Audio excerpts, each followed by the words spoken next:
नमस्कार। हम मौजूद हैं नारायणपुर को महाराष्ट्र से जोड़ने वाले मुख्य मार्ग में। NH 130D इस मार्ग का नाम है और ये जो मार्ग है आप मेरे सामने देख सकते हैं। इस मार्ग को यहाँ से लेकर कुतुल तक के अभी तक इसका विस्तार हो गया है, इस प्रकार से जानकारी मिली है। हम अभी कुतुल जाकर आए हैं। मेरी काफ़ी जिज्ञासा थी कि आते जाते इस जगह पर रुकूं।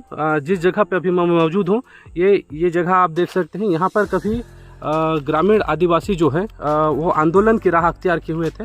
लगभग सैकड़ों की संख्या में ग्रामीण आदिवासी इसी स्थान पर आंदोलन कर रहे थे और लगभग 1 साल से वो अपनी 3 सूत्रीय मांगों को लेकर आंदोलन की राह अख्तियार किए हुए थे।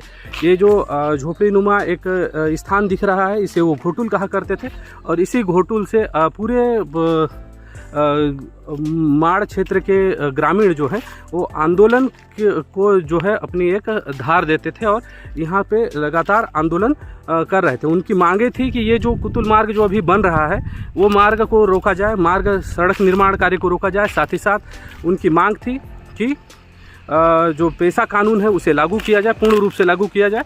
और वहीं उनकी एक और मांग में प्रमुख मांगों में थी पुलिस कैंप के विस्तार को रोका जाए। ये जो स्थान है आप देख सकते हैं, यहाँ पर पहले भी हम आ चुके हैं और ये स्थान पे सैकड़ों आदिवासी मौजूद हुआ करते थे। आज यहाँ पर बिल्कुल सन्नाटा पसरा हुआ है।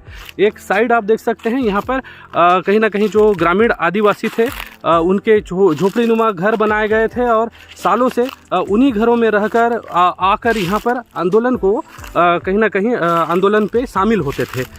यहाँ पर हम एक बार आए थे तो इसी स्थान पर कुछ उनके जो कला मंडली है उनके द्वारा नाच गान भी प्रस्तुत किए गए थे और अपने आंदोलन के बारे में नाच गान के माध्यम से जानकारी दी गई थी।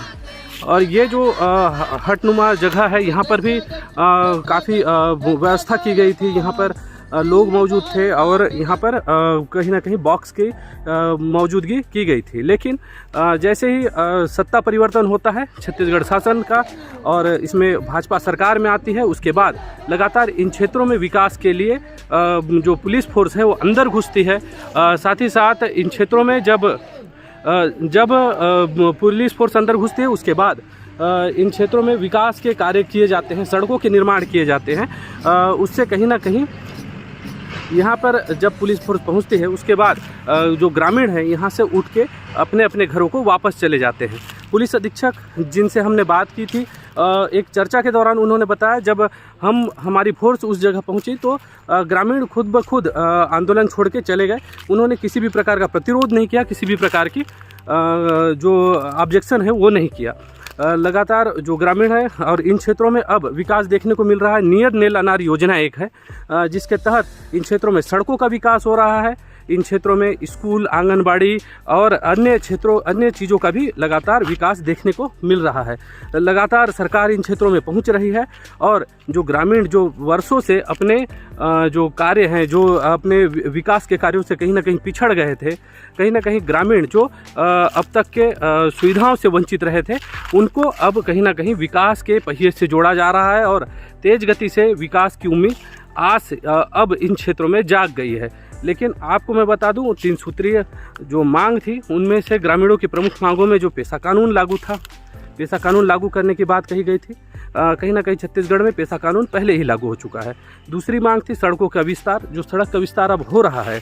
पहले ग्रामीण उनका विरोध कर रहे थे सड़कों के विस्तार का। पुलिस कैंपों के विस्तार का भी ग्रामीण विरोध कर रहे थे। जो पुलिस कैंप अब तक के सत्ता परिवर्तन के बाद से लगभग 6 नए पुलिस कैंप, 7 नए पुलिस कैंप खोले गए हैं।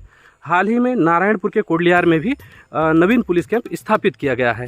इससे उस क्षेत्र में शांति व्यवस्था की बहाल की जा रही है और कहीं ना कहीं जो नक्सली हैं उनको एक कहीं ना कहीं एक प्रकार से चेतावनी दी जा रही है कि वो अब अपने मुख्य धारा में लौट आएँ, नहीं तो वो उनका जो दमन है वो हो जाएगा और वो आखिरी जो लड़ाई है वो नक्सलियों के साथ इसी अबुझमाड़ में होगी। इस प्रकार की जो बातें हैं वो कही जा रही है। आपको मैं बता दूं, हमारे देश के गृह मंत्री अमित शाह ने पहले ही एक जो डेट है वो फिक्स कर दिया है, जो मार्च 2026 इस डेट तक के नक्सलवाद को पूरी तरीके से समाप्त करने की बात हमारे जो गृह मंत्री हैं उनके द्वारा की जा रही है। अब यहाँ पर कोई भी व्यक्ति मौजूद नहीं है, सन्नाटा छाया हुआ है, जिसके बाद से इस क्षेत्र में विकास तेज गति से होने लगा है। अब देखने वाली बात होगी क्या इस प्रकार के आंदोलन दोबारा हो पाते हैं या फिर ग्रामीण मुख्य धारा से जुड़कर, शासन प्रशासन से जुड़कर वापस अपने कार्यों को पूर्ण कर पाते हैं। आदर्शवाणी समाचार के लिए आकाश सिंह ठाकुर, नारायणपुर।